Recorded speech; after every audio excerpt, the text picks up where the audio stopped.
Welcome to my YouTube channel. तुमचं स्वागत आहे माझ्या चॅनलमध्ये। तर आज आम्ही जातो आहे उज्जैनला। हा डे 2 आहे। ॲक्च्युली मला एडिटिंगला वेळ होतो आहे कारण मला दिवाळी होती त्याच्यामुळे टाईम नाही भेटला, त्यासाठी खरंच सॉरी। पण आता मी डे 2 पोस्ट करणार आहे यूट्यूबला, तर नक्की सगळ्यांनी बघा। तर आज आम्ही पहाटे 5 वाजता ओंकारेश्वरला जाण्यास निघालो। तर ओंकारेश्वरला इकडनं आपल्याला बसेससुद्धा असतात, पण आम्ही प्रेफर केलं कार, सो आम्ही कार बुक केलेली। Hello guys, good morning. तर आता आम्ही चाललो आहे ओंकारेश्वरसाठी। जय महाकाल। आणि आता आम्ही पहाटे 5 वाजले आहेत। पहाटे 5 वाजता आम्ही तिकडे जातो आहे कारण तिकडे दर्शन पण भेटायला पाहिजे, कारण तिथं आम्हाला उज्जैनला यायचं आहे। सो मी अपडेट येतच राहीन तुम्हाला। स्टे ट्यून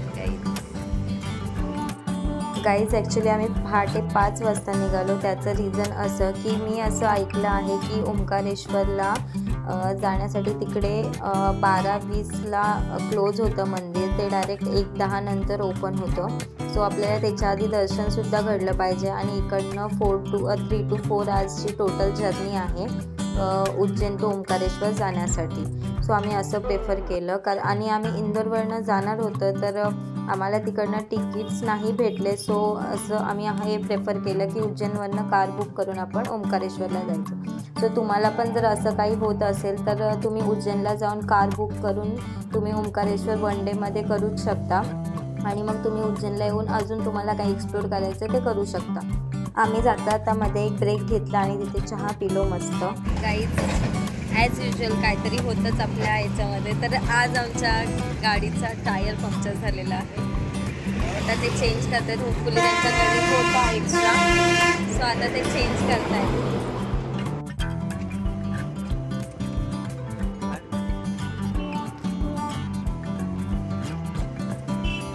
गाईज, त्यामध्ये पण असं झालं की त्यांचा जो मेन पाहणा होता तो त्यांना भेटला नाही। सो आम्हाला थोडं वेट करावं लागलं। त्यांनी आम्हाला सांगितलं अर्धा ते 1 तास जाईल, पण मध्ये एक कार आली, तिकडे त्यांना भेटली आणि त्यांनी आम्हाला जो पाहणा दिला, त्याच्यामुळे आमचं 5 ते 10 मिनटामध्ये पूर्ण काम झालं आणि आम्ही परत निघालो ओंकारेश्वरला जाण्यासाठी।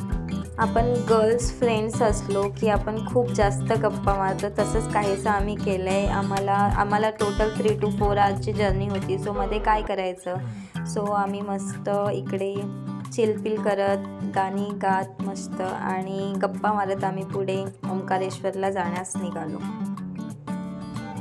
आमच्या एका फ्रेंडला मोशन सिकनेसचा प्रॉब्लेम आहे, सो ती पुढे बसली आहे, नाहीतर मग ती वॉमिटिंग करणार खूप। गाईज, फायनली आता आपण ओंकारेश्वरमध्ये एंटर करतोय। आता पोहोचूच आपण थोड्या वेळात। आम्हाला 3 ते 3.5 तास लागले मध्ये इकडे येण्यासाठी। तर आता पुढे आपल्याला ही दिसते ती नर्मदा नदी आहे। नर्मदा नदीचे परिक्रमा करून आपल्याला पुढे जायचं आहे। सो ते मी पुढे तुम्हाला सांगतेच की कसं काय करायचं ते। गाईज, इथे आम्हाला थोडी ट्रॅफिक लागली आहे, सो थोडं वेट करावं लागणार आहे पुढे जाण्यासाठी। इकडे आपल्याला मामलेश्वर ज्योतिर्लिंग पण आहे, सो आपल्याला ओंकारेश्वरचं दर्शन घेऊन पुढे मामलेश्वर ज्योतिर्लिंगसुद्धा कंप्लीट करायचं आहे। गाईज, आता आम्ही ओंकारेश्वरला जाणार आहे। त्याच्यामध्ये एक परिक्रमा असते, त्यातमध्ये आपल्याला बोटीमधनं ते सगळं दर्शन घडवतात। तर आता आम्ही तिकडे जातो आहे आणि त्याच्यानंतर ते आम्हाला ओंकारेश्वर ज्योतिर्लिंगाच्या इकडे सोडणार आहेत। त्यानंतर मग मामलेश्वर म्हणून एक ज्योतिर्लिंग आहे, तिथे जायचं आहे आपल्या दर्शन करण्यासाठी। ओंकारेश्वरचे हे मेन 3 थिंग्स आहेत, ते आम्ही आज कवर करणार आहोत। जेव्हा आपण नर्मदा नदीच्या परिक्रमासाठी जातो ना, तर मध्ये आपल्याला इथे एक सुंदर असं गजानन महाराजांचं मठ लागतं, तिथे आपण दर्शन घेण्यासाठी जातोय। खूप जास्त सुंदर त्यांनी बनवलेलं आहे, जसं शेगावला आहे त्याच टाईपमध्ये त्यांनी इकडे बनवलेलं आहे। आतमध्ये आपल्याला जास्त फोन वगैरे अलाउड नाही आहे, त्याच्यामुळे मला जितकं कॅप्चर करता येईल तितकं मी करते, पण खूप जास्त सुंदर त्यांनी मठ इथे बनवलेला आहे, आपण बघू शकतो इकडे। तर तुम्ही सुद्धा जर ओंकारेश्वरला जाताय तर हे नक्कीच व्हिजिट करा। खूप सुंदर असं मठ आहे हे गजानन महाराजांचं।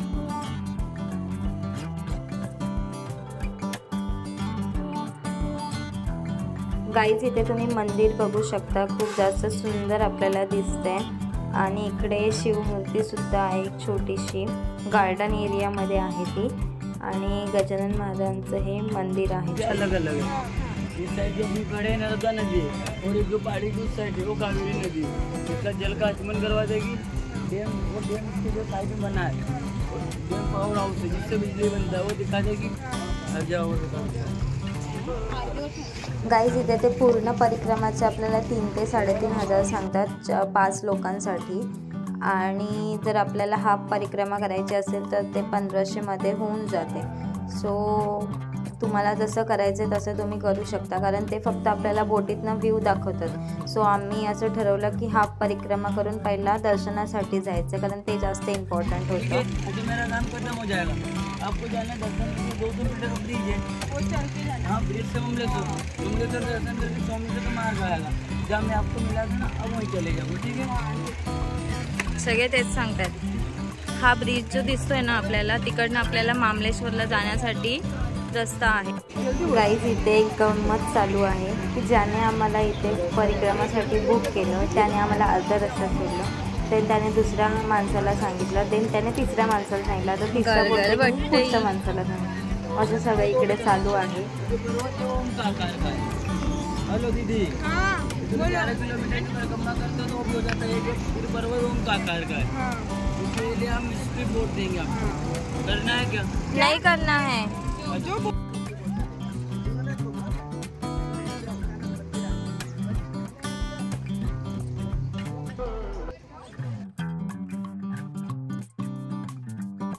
गाईज इथे आता आम्ही रेडी आहोत सेफ्टी जॅकेट घालून. तर आता आम्ही पूर्ण परिक्रमा करणार आहोत. सो लेट्स गो गाईज, थोडं एन्जॉय करूया. आणि इकडे खूप जास्त ऊन आहे त्याच्यामुळे थोडं थंडसुद्धा वाटेल इथे. आणि पाणी खूप जास्त स्वच्छ आहे.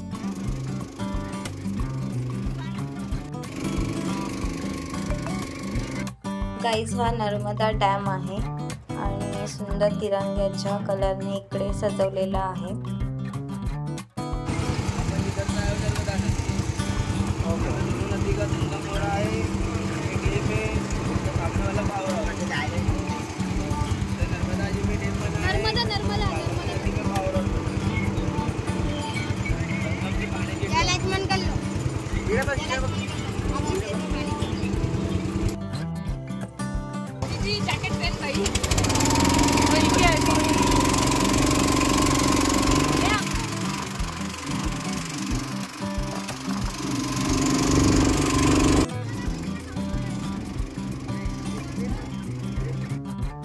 गाईज हे ओंकारेश्वर मंदिर आहे आणि इकडनं परिक्रमा करताना आम्हाला इथे ज्योतिर्लिंगाचं दर्शन घडतंय छोटंसं रूपामध्ये.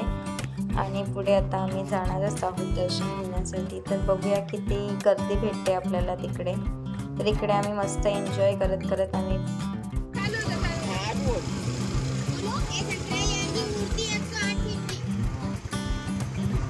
बस इतना ही बोलना है. तो छोटा मुलगा आहे सो त्याची थोडी मजा घेत होतो आम्ही. ही आमची नेहा आहे, तिचं थोडं व्हिडिओ शूट करते आम्ही. गाईज फायनली आता आपण मंदिराकडे पोहोचलो आहे आणि आता आतमध्ये जातो आहे. तर त्या मावशीने विचारलं की कसं जायचं. सो इकडनं एक ब्रिज आहे, तिकडनं आपल्याला पुढे जायचं आहे मंदिरासाठी.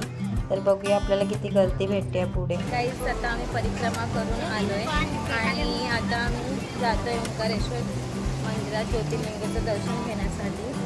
सो ह्या ब्रिजवर उभे आहोत आम्ही आता. कडनं आपल्याला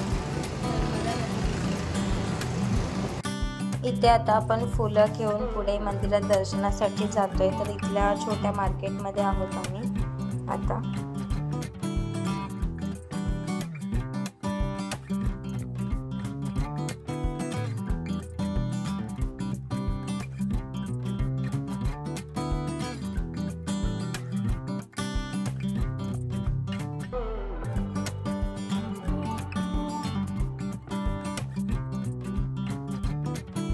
इकडच्या एका फुलवाल्या काकांनी आम्हाला असं सांगितलं की जास्त गर्दी नाही आहे, सो तुम्ही डायरेक्ट जाऊ शकता. सो आम्ही जातो आहे आता.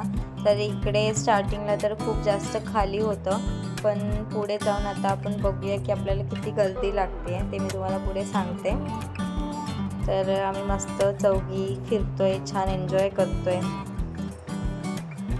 इकडनं आता इकडे तर पूर्ण खाली दिसते आपल्याला लाईन, पुढे जाऊन आपल्याला गर्दी भेटणारच आहे। तुम्हाला असा प्रश्न पडला असेल ना की यांचं व्हिडिओ शूट कोण करतोय, तर तो माझा भाऊ होता। तो आमचं बिचारा एक व्हिडिओ शूट करतोय, तो एकटाच आलेला आमच्यासोबत, सो त्याला आम्ही कॅप्चर घेतलं नाही त्याला आम्ही आमच्या व्हिडिओजमध्ये। यात आम्ही ऑफ सीझन गेलो होतो त्याच्यामुळे आम्हाला गर्दी थोडी कमी भेटते, पण इकडनं आता गर्दी लागली। अजून आपल्याला गोल राऊंड करून अजून वर जायचं दर्शन घेण्यासाठी, सो 1 ते 1.5 तास जाईल असं वाटतं। हे बघा आपल्याला लाईन दिसते, इकडे खूप जास्त लाईन आहे।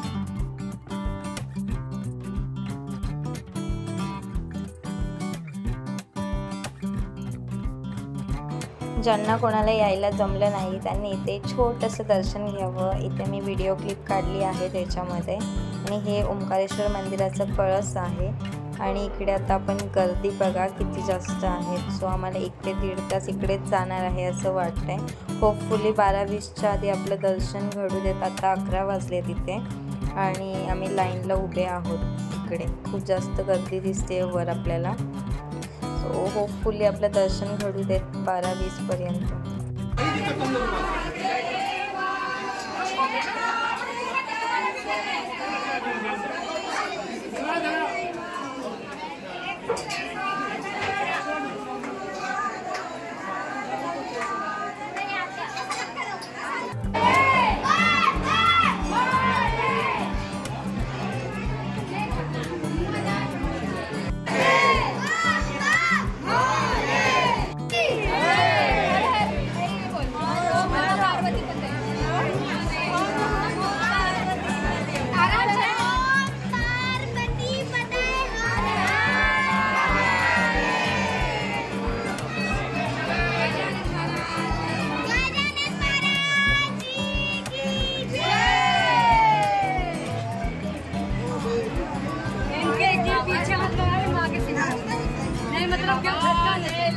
गाईज 12 वाजलेत, आता 20च मिनिट बाकी आहेत आणि आता आम्ही आतमध्ये एंटर करतोय। सो फायनली दर्शन घडणार आहे आपल्याला, त्याच्यामुळे थोडं जास्त हॅप्पी फील होत आहे आम्हाला।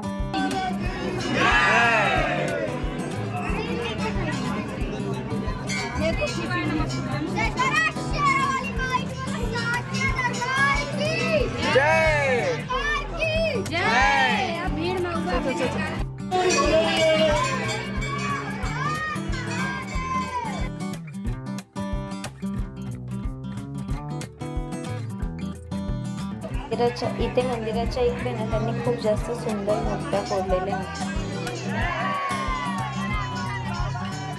गाईडचे दर्शन घेताना फील होतं ना ते कुठेच नसतं। तुम्ही एकदा येऊन एक्सपिरियन्स करून बघा, तुम्हाला खूप जास्त सुंदर वाटेल। गाईज ब्रिज खूप मोठा आहे आणि तिकडनं खूप जास्त ऊन होतं, सो आम्ही बोटिंगने आलो 250 रुपीजमध्ये, पर पर्सन 50 रुपीज घेतले। ऊन असल्यामुळे खूप जास्त थकायला होत आहे, पण फायनली ओंकारेश्वरचं दर्शन झालं आणि आता आम्ही मामलेश्वरला आलो दर्शन घेण्यासाठी। हे बघ आमचे सवंगडी थकले, काय पुढे जायचं। गाईज हा खूप जास्त सुंदर असा ब्रिज आहे, इकडनं आपण फोटोज वगैरे खूप छान काढू शकतो। आणि हे जरा तुम्हाला आठवलं का, हे सेम भीमाशंकरचं आपल्याला इकडे आठवण करून देतं, तसंच आहे खाली उतरण्यासाठी। गाईज आता आपण मामलेश्वर मंदिराकडे एंट्री करतोय, खूप जास्त जुनं मंदिर आहे हे बघा आपण इकडे बघू शकतो। इकडे ऊन खूप जास्त होतं त्याच्यामुळे पाय पण खूप भाजत होते खाली, आणि आता इकडे लाईन तर दिसत नाही आहे जास्त, सो बघूया आता किती वेळात दर्शन होतं इकडे। काय गेले थंडीने, अरे गरमी बोलायचं होतं मला, गरमी।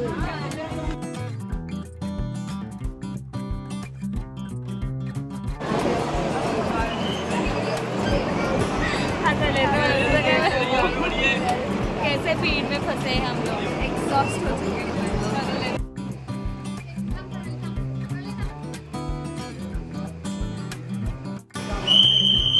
फायनली हाफ एन आवरमध्ये दर्शन घेऊ आम्ही बाहेर निघालो।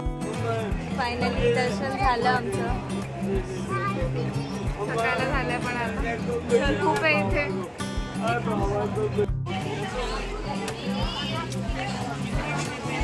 ही माझी आहे, हा ही माझी आहे, खाऊ नको हा. ओंकारेश्वरमध्ये ओंकारेश्वर ज्योतिर्लिंग आणि मामलेश्वर ज्योतिर्लिंग हे 2 मेन स्पॉट आहेत. आम्हाला खूप जास्त क्यूट खाऊ भेटलेलं आहे बघा. आता मी ते खाणार आहे. क्यूट पांडा ऑलरेडी खाल्लेला आहे. Panda cute panda. हिने ऑलरेडी खाऊन घेतला ना, म्हणून ही बोलते अशी. ही काय पण दाखवतायत म्हणून, पण हे किती क्यूट आहे बघा तुम्हीच. गाईज आता ओंकारेश्वर मधून ओंकारेश्वर ज्योतिर्लिंग, मामलेश्वर ज्योतिर्लिंग आणि नर्मदा नदीची परिक्रमा असं 3 स्पॉट करून आता आम्ही उज्जैनला जाण्यास पुन्हा निघतो. इकडचा सुंदर असा इव्हिनिंगचा सनसेट बघत आता आम्ही पुढे उज्जैनला जाणार आहोत. हे बघा इथे आता आम्ही एंटर करतोय उज्जैनमध्ये. इथे पण 3 आवर्स लागले आम्हाला इकडे यायला. आणि जाऊन आता आम्ही जेवणार आणि मस्त रेस्ट करणार आहोत. इकडचं आता डिलिशियस डिनर करून आता आम्ही आईस्क्रीम खाणार आहोत. आणि थँक्यू सो मच. माझी व्हिडिओ आवडली असेल तर नक्कीच लाईक, कमेंट, शेअर करा आणि नेक्स्ट व्लॉगसाठी स्टे ट्यून.